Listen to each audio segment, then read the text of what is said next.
CM sir, మీకు నాతో ఏమైనా ప్రాబ్లం ఉంటే నా దగ్గర రండి, నన్ను శిక్షించండి, నా క్యాడర్ సభ్యుల దగ్గర మీరు వెళ్ళకండి. అల్టిమేట్ గా నిజం బయటకు వస్తుందని అయితే నాకు మాత్రం చాలా బలంగా నమ్మకం ఉంది. ఏదేమైనా కూడా నా ఈ పొలిటికల్ జర్నీ ఎక్కడా ఆగదు. ఆ పార్టీకి సంబంధించి ఒకరైనా హాస్పిటల్ దగ్గర ఉండాలి కదా, ఎందుకు లేరు? ఇదేనా లీడర్షిప్ అంటే అని చెప్పి డైరెక్ట్ గా విజయ్ గారిని ఉద్దేశించి మాట్లాడింది మెడ్రాస్ హైకోర్టు. ఇవాళ తమిళ యాక్టర్ విజయ్ గారికి చాలా పెద్ద సెట్ బ్యాక్ వచ్చింది హైకోర్టులో. విజయ్ గారు అడిగిన ఏ రిక్వెస్ట్ ని హైకోర్టు ఒప్పుకోలేదు. పైగా అసలు టీవీకే నాయకులందరి మీద మీరు కేసులు ఎందుకు పెట్టలేదు, ఇంకా ఎఫ్ఐఆర్ ఎందుకు రిజిస్టర్ చేయలేదని చెప్పి డిఎంకే పార్టీని అడుగుతుంది. ఇంకో పక్క విజయ్ గారు వచ్చి సీఎం గారు, స్టాలిన్ గారు దయచేసి మీరు నాతో చూసుకోండి, నాతో ఏమైనా ఇబ్బంది ఉంటే నా క్యాడర్ సభ్యుల దగ్గరికి వెళ్ళొద్దు అని ఒక 4.5 నిమిషాలు వీడియో రిలీజ్ చేశారైనా. అన్నింటినీ మనం కవర్ చేద్దాం. దానికన్నా ఇంపార్టెంట్ గా లీడర్షిప్ గురించి ఒక మాట మాట్లాడింది ఇవాళ మెడ్రాస్ హైకోర్టు. మీరు అసలు నిజంగానే ఒక లీడరేనా? ఆ లీడర్షిప్ క్వాలిటీస్ మీలో ఉన్నాయా? ఇది నేను అడగట్లేదు, విజయ్ గారిని మెడ్రాస్ హైకోర్టు ఇవాళ అడిగింది. ఇన్ఫాక్ట్ 3 విషయాలకు సంబంధించి వీళ్ళు కోర్టు ఎక్కారు. టీవీకే పార్టీ ఏదైతే ఉందో కరెక్ట్ గా 1 వీక్ అయింది. ఇవాళ అక్టోబర్ 4 శనివారం, లాస్ట్ శనివారం మనకి కరూరులో తొక్కిసలాట జరిగింది. దాని మీద నేను వీడియో కూడా చేశా. 41 మంది ప్రాణాలు వదిలేశారు. దీనికి సంబంధించి ఒక్కొక్క పార్టీకి ఒక్కొక్క డిఫరెంట్ పర్స్పెక్టివ్ ఉంది.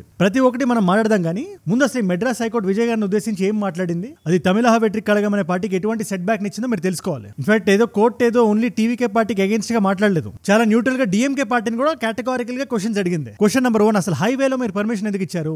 బేసిక్ గా ఇది కరూరు ఈ రోడ్ హైవే, ఇది చాలా థిన్ లైన్, అది 10-15 వేల మంది కన్నా ఎక్కువ మంది పట్టరు. ఇలాంటి ఒక లొకేషన్ లో ఇంత పెద్ద ర్యాలీకి మీరు పర్మిషన్ ఎలా ఇచ్చారని మొదలుపెట్టి అసలు మా ముందు పెట్టండి విజయ్ గారు అడిగిన లెటర్ ఏంటి, ఆ పర్మిషన్ ఏంటి, అందులో ఏం రాసింది, వాళ్ళు ఏం కావాలని అడిగారు, మీరు ఏమి ఇచ్చారు, అది మాకు కావాలి, ముందు ఆ డాక్యుమెంటేషన్ ముందు పెట్టండి అని అడిగింది కోర్టు. 3వ క్వశ్చన్, డీహైడ్రేట్ అయిన జనాలకు మీరు వాటర్ సదుపాయాలు అందించారా లేదా, అసలు ఈ వసతులు ఉన్నాయనే విషయాన్ని మీరైనా చూసుకున్నారా, పబ్లిక్ టాయిలెట్ల పరిస్థితి ఏంటి, పోలీసులు వాళ్ళ రెస్పాన్సిబిలిటీస్ ఎంత సక్రమంగా నిర్వర్తించారు. ఇలాగా కొన్ని క్వశ్చన్స్, ఒక 100 క్వశ్చన్స్ డిఎంకే మీద పెడుతూ టీవీగా సైడ్ కూడా వచ్చింది మద్రాస్ హైకోర్టు.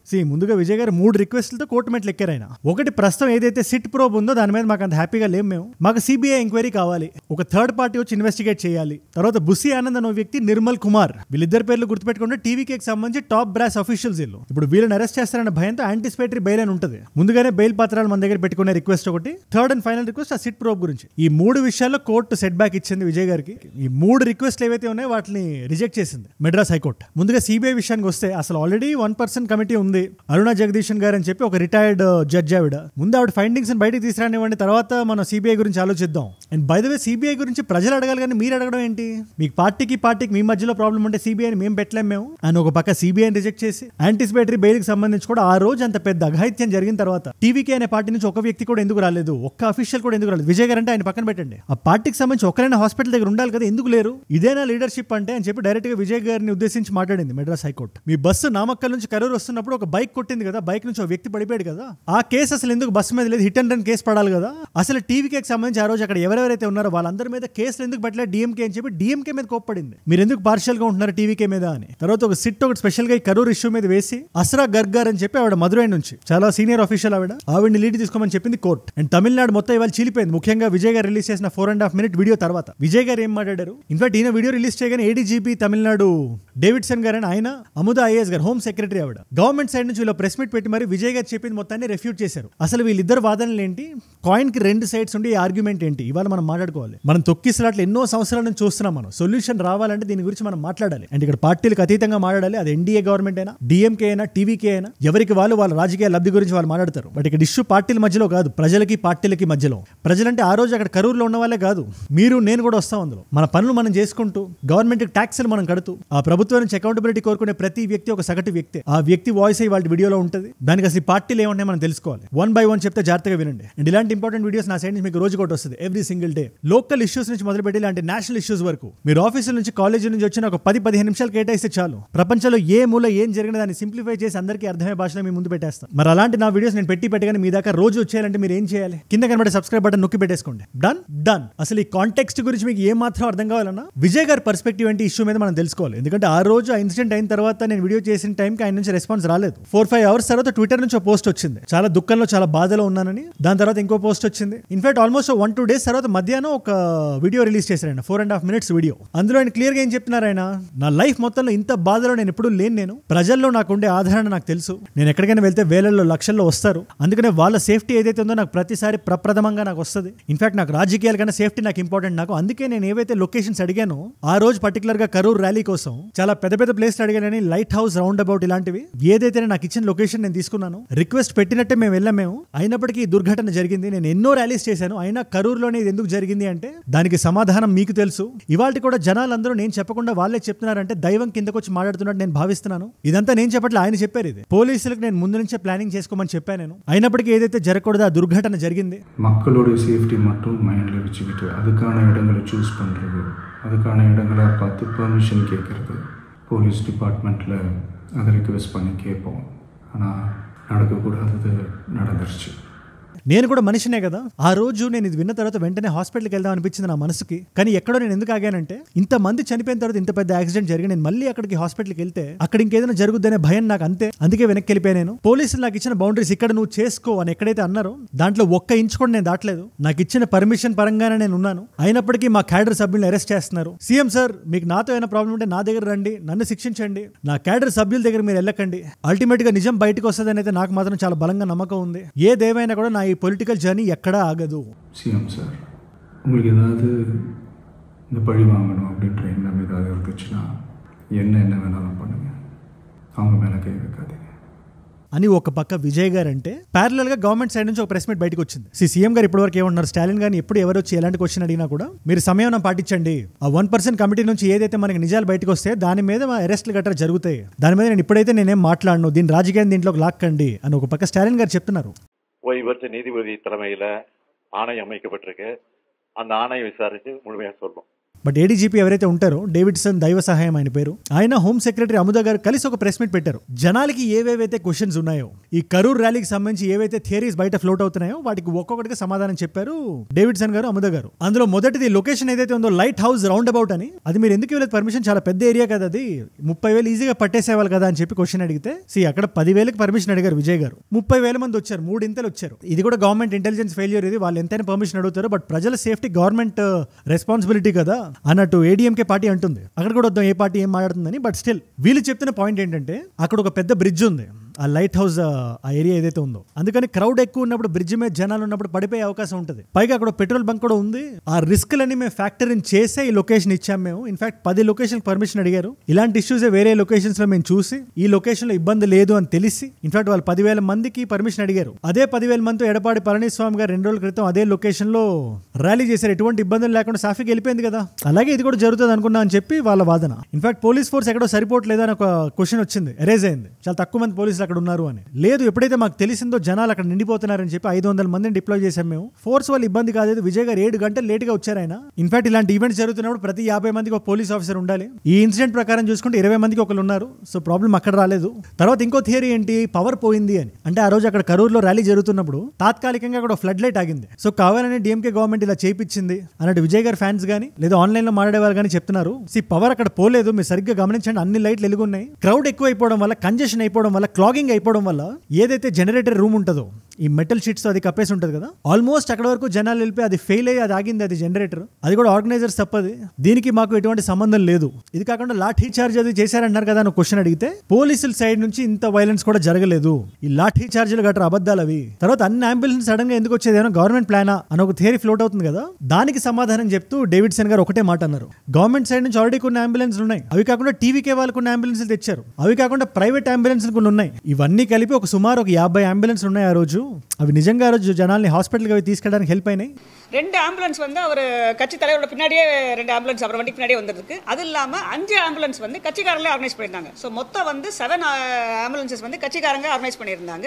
அது இல்லாமல் ஹெல்த் சைடு சொன்ன மாதிரி 6 108 ஆம்புலன்ஸ் நியர்பை வச்சிருக்கோம். కరూర్ చిన్న సరే అంబులెన్స్ లోకే డాక్టర్ల పరిస్థితి, అంతమంది డాక్టర్లు సడన్ గా లొకేషన్ ఎందుకు వచ్చేసారని అడిగితే పక్కన ఏదో మెడికల్ ఒక సమిట్ లాంటిది ఒకటి జరుగుతుంది. ఇన్ఫాక్ట్ ఆ హాస్పిటల్లో డాక్టర్లు తక్కువ ఉన్నా కూడా ఆ రోజు మనకి సుమారు ఒక 200 డాక్టర్లు, 165 హెల్త్ ప్రొఫెషనల్స్ ఆన్ గ్రౌండ్ ఉన్నారు. ఇన్ఫాక్ట్ గట్టిగా మాడితే ఫారెన్సిక్ డాక్టర్స్ మనకి 3 ఆ రోజు అవైలబుల్ ఉంటే ఈ సమ్మిట్ నుంచి ఒక 23 మంది వచ్చారు. అది మనకి ఇమ్మీడియట్ గా 6 తర్వాత పోస్ట్ మార్టం చేసేయడానికి, జనాల్ని బాడీస్ ని వాళ్ళ ఫ్యామిలీస్ కి రిలీజ్ చేసేయడానికి హెల్ప్ అయింది అని అముద గారు చెప్పారు. అండ్ మోర్ ఇంపార్టెంట్లీ ఒక క్వశ్చన్ రైజ్ అయింది, మీరు అంత ఎర్లీగా, అంత సడన్ గా, అంత కంగారుగా ఎందుకు పోస్ట్ మార్టం చేశారు మీరు? 6 తర్వాత చేయకూడదు కదా అంటే కలెక్టర్ పర్మిషన్ ఇస్తే చేయొచ్చండి, కలెక్టర్ ఇచ్చారు. ఆ రోజు మేము బాడీలు పెట్టుకుంటే కూడా ఫ్యామిలీస్ ఊరుకోరు కదా. మీరు చెప్పిన ప్రతి థియరీని మేము బస్ చేసాం. ఇప్పుడు మేము చూపించిన వీడియోస్ చూడండి. నేను విజయ్ విజయ్ గారు ఎలా అయితే ర్యాలీకి వచ్చారు, విజయ్ గారిని చుట్టుముడుతూ ఎంతమంది జనాలు అయితే ఉన్నారో, ఒక 5,000 మంది చుట్టూ ఉన్నారు, నామక్కల్ నుంచి వచ్చారు. అలాగా ఆ క్రౌడ్ ఈ క్రౌడ్ తో కలిసి ఎలా అయితే క్లాగింగ్ జరిగిందో, ఆయన లేట్ గా రావడం వల్ల ఎలా అయితే రద్దీ పెరిగిందో, ఇదంతా ఆన్ రికార్డ్ ఆన్ వీడియోస్ లో వాళ్ళు చూపించారు. ఇన్ఫాక్ట్ ఆ వీడియోస్ వాళ్ళు చూపిస్తూ ఎక్కడ టీవీకే వాలంటీర్స్ ఎక్కడ అక్కడ కనబడలేదు, చూడండి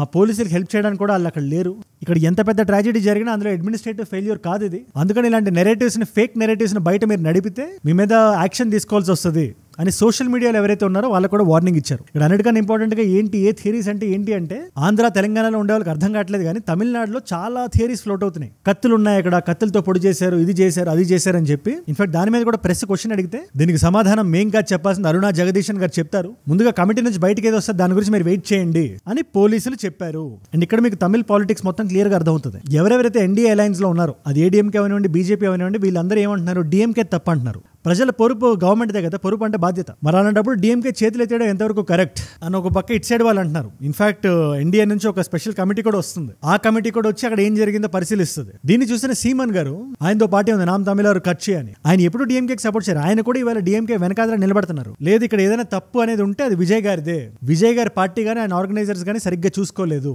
అని ఒక పక్క ఈయన అంటున్నారు. విడుదలై చిరుతే కచ్చి అని చెప్పి వీసీకే పార్టీ, అది తిరుమల అని ఆయన పేరు. ఆయన ఏమంటారు, ఎన్డీఏ సైడ్ నుంచి వస్తున్న ఈ కమిటీ నాకు ఎందుకు కొంచెం తేడాగా ఉంది, వాళ్ళు కొంచెం పార్షియల్ గా ఉండొచ్చు కాబట్టి కాంగ్రెస్ సైడ్ నుంచి కూడా ఒక కమిటీ రావాలి. ఒకసారి ఊహించుకోండి, మీకు ఆల్రెడీ సిట్ ఒకటి ఉంది ఆ మదురై పోలీస్ ఆఫీసర్ తో, అది కాకుండా 1% సిట్టింగ్ కమిటీ ఒకటి ఉంది, ఇది కాకుండా ఎన్డీఏ నుంచి ఒక స్పెషల్ కమిటీ వస్తుంది, అది కాకుండా కాంగ్రెస్ నుంచి ఒకటి వస్తే మీరు ఒకసారి ఊహించుకోండి ఎలా ఉంటుందో సిచ్యువేషన్. అందుకే చెప్తున్నాను కదా, బీజేపీ కాంగ్రెస్ అని కాదు, ఇక్కడ ప్రజలు వర్సెస్ రాజకీయ నాయకులు. వాళ్ళు ఇక్కడ ఎన్నైనా మాట్లాడతారు, 1 month తర్వాత అన్ని మర్చిపోతారు. కమిటీ ఒక రిపోర్ట్ ఇస్తారు, రిపోర్ట్ ని సైడ్ లో పడేస్తారు, రేపు పొద్దున్న ఇంకో తొక్కిసలాట్ అవుతుంది, మనం మళ్ళీ కూర్చొని ఇలా మాట్లాడుకోవాలి. అందుకని ఇవాళ మన అకౌంటబిలిటీ అడగడం is very very important. Madras high court ఏదైతే న్యూట్రల్ గా ఒక స్టాండ్ తీసుకుందో, నిజం బయటకు రానివ్వండి అని చెప్తుందో, కేసులు పెట్టండి, మీరు తప్పు చేస్తే ఎవరైనా లోపలికి వెళ్ళాలి అని ఇవాళ మెడ్రాస్ హైకోర్టు చెప్తుంది కదా, డిఎంకేని టీవీకేని ఈక్వల్ గా తిడుతుంది. మనకి ఇవాళ కావాల్సింది అదే స్పిరిట్. నిజంగా నిజం బయటకు వస్తుందో లేదో మనం చూద్దాం. అట్ ద సేమ్ టైం అనవసరంగా ఒక వ్యక్తి మీద కానీ పార్టీ మీద కానీ మనం నిజాలు బయటకు రాకుండా వేలెత్తి చూపడం ఎంతవరకు కరెక్ట్ కాదు. అది ఇది ఇవాళ తమిళనాడులో జరిగింది, రేపు పొద్దున్న మన స్టేట్ లో, గాడ్ ఫార్బిడ్ మన స్టేట్ లో జరగకూడదు, బట్ ఏ స్టేట్ లో జరిగినా కూడా నిజం బయటకు వచ్చేదాకా, న్యాయం జరిగేదాకా సంయమనం పాటించాలి. కాన్స్పిరసీ థియరీస్ ని ఫ్లోట్ చేయకూడదు. దీని అయితే నేను స్ట్రాంగ్ గా బిలీవ్ చేస్తాను. దీని మీద మీరే ఉంటారు నాకు కింద కామెంట్స్ లో ఖచ్చితంగా రాయండి. అండ్ ఇంకో ఇంపార్టెంట్ డెసిషన్ కోర్టు తీసుకుంది, స్టాండర్డ్ ఆపరేటింగ్ ప్రొసీజర్ అని చెప్పి కొన్ని లిస్ట్ ఆఫ్ రూల్స్ ఉంటాయి, ఇవి ఫాలో అవ్వాలని. ఇలాంటి మీటింగ్, ఇలాంటి ర్యాలీ, ఇలాంటి పబ్లిక్ మీటింగ్ వచ్చి ఒక పార్టీ బయట చేయాలంటే ఈ రూల్స్ అండ్ రెగ్యులేషన్స్ లేకుండా, ఈ స్టాండర్డ్ ఆపరేటింగ్ ప్రొసీజర్ లేకుండా చేయకూడదు అని. అలాంటిది ఒకటి రెడీ చేయండి మీరు ఎస్ఓపి. అది అయ్యేదాకా ఏ పొలిటికల్ పార్టీ రోడ్ల మీదకి వచ్చి ఇలాంటి ర్యాలీలు అవి చేయకూడదు అని ఇవాళ మెడ్రాస్ హైకోర్టు మనకి చెప్తుంది. సింపుల్ గా చెప్పాలంటే, మీరు విజయ్ గారు అయితే మాకేంటి, ఇక్కడ మాకు జనాల ప్రాణాలు ఇంపార్టెంట్ అనే కైండ్ ఆఫ్ డెసిషన్ ఇవాళ కోర్టు తీసుకుంటే అది మనకి చాలా సంతోషం. ఉంది చూడాలి మరి కోర్టు నిజాలు ఎంతవరకు బయటకు లాగుతుందో అన్నట్టు డిస్కషన్ మొత్తంలో అన్నమలై గారు ఏమంటున్నారు తెలుసా, యాజ్ ఎ పోలీస్ నేను చెప్తున్నాను, ఆ రోజు అక్కడ ఏదైతే జరిగిందో ఇట్స్ అన్ అడ్మినిస్ట్రేటివ్ ఫెయిల్యూర్. పోలీసులు వాళ్ళ పని వాళ్ళు సక్రమంగా చేయనందువల్ల ఇది జరిగింది. ఒక పోలీస్ గా, ఒక ఎక్స్ కాప్ గా నేను చెప్తున్నాను. ఇది అన్నమలై గారి మాట. సడన్ గా బీజేపీ వచ్చి విజయ్ గారిని సపోర్ట్ చేయడం, సీమన్ గారు డిఎంకేని సపోర్ట్ చేయడం, ఇది నిజం చెప్తున్నాను కదా, రాజకీయాల్లోనే ఇలా జరుగుతాయి. సినిమాల్లో కూడా ఇంత డ్రామా మనం చూడం. మనం ఇది ఒక రాజకీయాలకు మాత్రమే సొంతం. ఇది ఇవాల్టి మల్టిపుల్ చాయిస్ క్వశ్చన్ మీ అందరికీ. జస్టిస్ పార్టీ ఏదైతే ద్రవిడియన్ పాలిటిక్స్ మొత్తానికి ఒక ఫౌండింగ్ స్టోన్ లో ఉందో, ఆ పార్టీని స్థాపించిన సంవత్సరం ఏది? జస్టిస్ పార్టీ ఫౌండ్ అయిన ఇయర్ ఏది? Option A 1915, option B 1916, option C 1921, option D 1925. మీకు తెలిసే సమాధానాన్ని కింద కామెంట్స్ లో రాయండి. తెలియాలనుకుంటే మాత్రం ఇన్స్టాగ్రామ్ కి వచ్చేసేయండి. అక్కడ అజయ్ ఫ్రమ్ ఏజుడ్ అని ఉంటుంది, అజయ్ ఫ్రమ్ అని రాస్తుంటే పక్కన వచ్చేస్తుంది. It's verified profile, tick mark ఉంటుంది, 1+ million ఫాలోవర్స్ ఉంటారు. మీరు టక్ అని వచ్చేయచ్చు. అక్కడ ఇలాంటి వీడియోస్ ని రీల్స్ లా చూడొచ్చు. నా లైఫ్ లో నా చుట్టూ ఏమైనా జరుగుతున్నా, నాకు ఏదైనా వీడియో ఐడియా టాపిక్ ఇద్దాం అనుకున్నా కూడా ఇట్స్ అ గ్రేట్ ప్లేస్. ఖచ్చితంగా రండి. ఈ క్వశ్చన్ కి అక్కడ ఆన్సర్ లేకపోయినా కూడా మనకి ఏజుడ్ రీల్స్ అని పెట్టేమంట. అక్కడ ఒక డిబేట్ ఉండాలి, ఒక డిస్కషన్ ఉండాలని నమ్మే వ్యక్తిని నేను. ఆల్మోస్ట్ సిన్స్ ఎ ఇయర్, దగ్గర ఒక సంవత్సరంగా ఏ రోజు మిస్ అవ్వకుండా మన చుట్టూ జరుగుతున్న కరెంట్ అఫైర్స్ మొత్తాన్ని నేను కవర్ చేస్తున్నా. మీరు ఆఫీస్ నుంచి వచ్చిన తర్వాత, కాలేజీ నుంచి వచ్చిన తర్వాత నాకు 10-15 నిమిషాలు ఇస్తున్నారు కదా రోజు. ఇది ఇక్కడ నాకు లోపల మీరు ఇచ్చే ధైర్యం, బలం అదే. ఇంకా ఇలా మాట్లాడడానికి నిర్మోహమాటంగా, నిర్భయంగా be a part of the community. ఏ రోజు నేను మిస్ అవ్వకూడదు. ఒక 10 నిమిషాలు ఇస్తే చాలు అని అనుకుంటే మీరు ఒకటే విషయం చేయాలి, కింద కనబడే సబ్స్క్రైబ్ బటన్ నొక్కి పెట్టేసుకోండి. డన్. అండ్ ఏజుడ్ గ్లోబల్ అని ఇంగ్లీష్ లో మీ నాన్ తెలుగు ఫ్రెండ్స్ కి ఇలాంటి వీడియోస్ మీరు షేర్ చేద్దాం అనుకుంటే it's a great channel. And by the way, aged unfiltered lifestyle grooming మీద కొత్త ఛానల్ అది మంది. We are growing horizontally, be a part of it. మీకోసం 2 వీడియోస్ పెడతాను. దీనికి ప్రీక్వెల్ వీడియోలో ఒకటి ఉంటుంది, అసలు ఆ రోజు కరూర్లో ఏం జరిగింది, లాస్ట్ సాటర్డే ఏం జరిగింది అనే డౌట్ మీకు లోపల ఏ మాత్రం ఉన్నా కూడా ఆ వీడియో ఇక్కడ ఉంది, మొత్తం కవర్ చేశా. లేదు కొంచెం జియో పొలిటికల్ గా తెలుసుకోవాలి, ఏమవుతుంది, అమెరికా గవర్నమెంట్ క్లోజ్ అంటున్నారు, ఏమైంది అంటే ఆ వీడియో ఇక్కడ ఉంది. మీకు ఏ వీడియో ఇంట్రెస్ట్ ఉంటే ఆ వీడియోని చూడండి. నేను మిమ్మల్ని రేపు కలుస్తా. మనందరం కలిసి పెరగాలి, కలిసి ఎదగాలి. Let us all grow together. Let us all rise together. Rise above ignorance, rise above arrogance, rise above hate. ఏజుడ్ అంటే మనం. జై హింద్, జై భారత్, జై ఆంజనేయ, ஓம் நம சிவாய.